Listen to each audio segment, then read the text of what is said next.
Welcome. I'm Grin. This is BINBUSTER.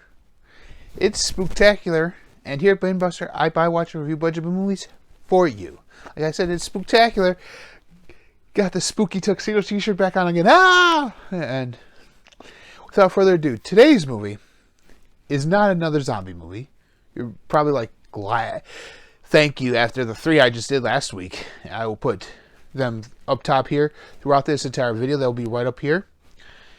No, today's movie is the winner of the Best Picture, Best Feature Film, and Best Cinematography of the 2008 Chicago Horror Film Festival, and that is the horror movie known only as Midnight Movie. A midnight showing of an early 1970s horror movie turns to chaos when the killer from the movie comes out of the film to attack those in the theater.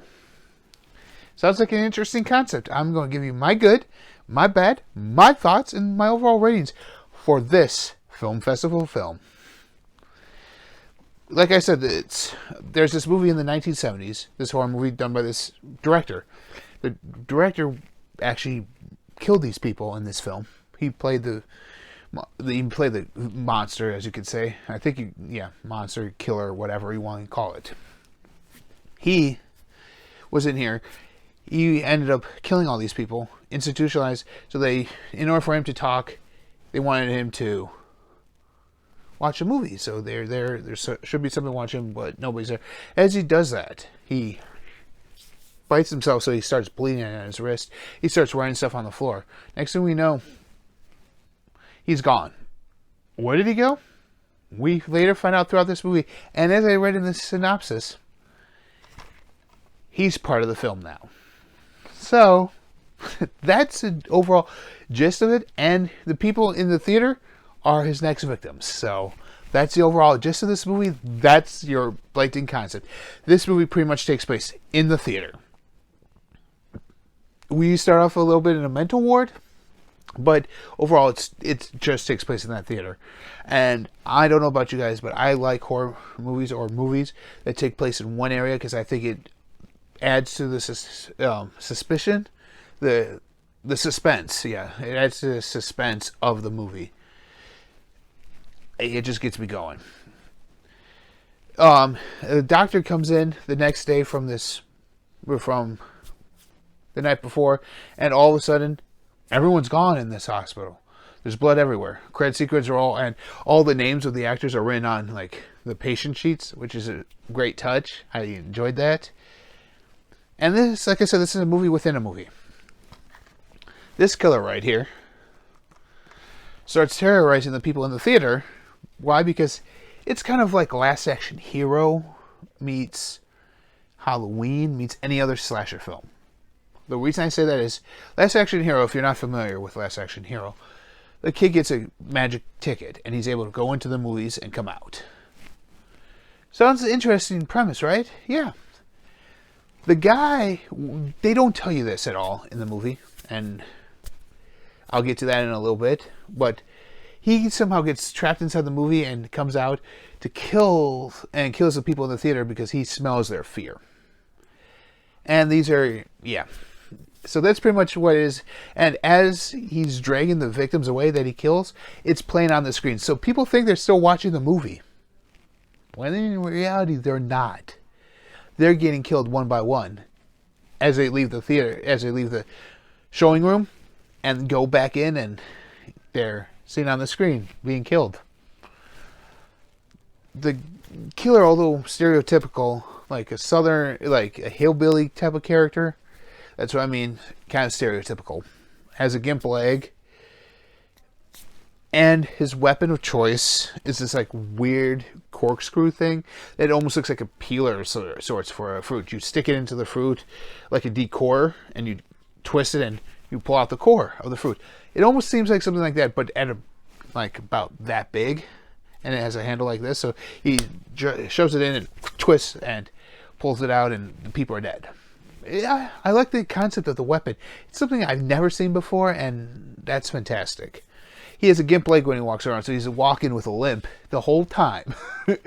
I kind of chuckled at that because it kind of humanizes the monster, which a lot of these movies don't humanize the killer at all. I kind of like that touch. So now we go into my bads. The bads, first of all, most characters are the stereotypical in this horror film. You have the big biker type, the geeky loner, the blonde final girl, and as well as the police officers who don't do much. Literally. And I'll explain that within the movie. Well, the police get a phone call that their detectives are not answering their phones. We find out that none of the phones are working in this entire theater for some odd reason. So an officer comes by and sees it. The people can see out, but the officer doesn't see anyone there, except there's this lone motorcycle sitting outside, and they don't think, oh, there might be somebody inside still. They don't think that, and it's, yeah, that's kind of dumb, stereotypical middle Midwesterner cop kind of mentality, and that's in there. The blonde loner girl, the blonde final girl, I'm sorry, and her little brother who sneaks into the movie are there at the end, and boy, oh boy, how they outsmart the killer is fantastic. And the end, kind of just, wow, it kind of goes full circle. Kind of goes full circle, if you ask me. Well, the geeky loner goes to the bathroom, he gets killed. And then they see that whole thing happen there. So it's a movie within a movie. In some ways, like I said, it's good. And the end, the little boy, the one who snuck into it, survives by being thrown out at the end of where the set is, I would say, and he gets thrown out the screen, only to reveal that the wounds he inflicted from this killer aren't real. Yeah. But everyone else who he's killed in that theater and in the hospital, because they weren't part of the real movie, are still in the movie.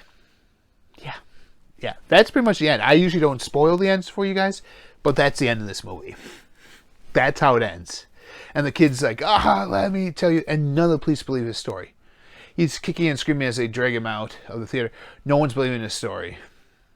Wow. Such powerful, because it's kind of like the first scene when the guy's kicking and screaming, wanting to watch the movie in the mental institution. So it kind of goes full circle, like I said. I just got to say something for you, and this is a line from one of the workers who works at that theater. Remember, cult films don't draw crowds. That's why they're cult films. This movie doesn't really draw many people to it, because they're like, oh, it's trying to be like Halloween. Oh, it's trying to be like Friday the 13th, it's trying to be like Freddy, it's trying to be like all the Ghostface, Texas Chainsaw Massacre with Leatherface, it's trying to be like all these. It's actually not. As a guy who doesn't like horror films, it's actually not. I enjoyed this film. It's going on my shelf to keep. Why? Because I'm giving it 3 stars. It's right there. I just love the simplistic cover. The blue with the silhouette of the guy standing right there with Midnight Movie. It's very simple. I love that cover. That's a very simple cover. I love it. And this movie, like I said, I give it 3 stars. It's a great movie. I enjoyed it. It's probably going to be on my Halloween rotation from now on. It's a great little film. And I feel kind of proud of it because it's from right here in Chicago, where I'm from. So, in 2008, yeah. This was epic. I've actually seen a few of the films from that film festival from other years. Yeah, this one actually stands the cake and lives up to those. Like I said, it was the winner of the Best Picture, Best Feature Film, and Best Cinematography of 2008 at the Chicago Horror Film Festival. And remember, if you like film festival movies, this is the one for you. Find it, make it a movie night, and remember, even though that corkscrew comes for you, and you might die from this guy, remember, it's only a movie. And dive right in.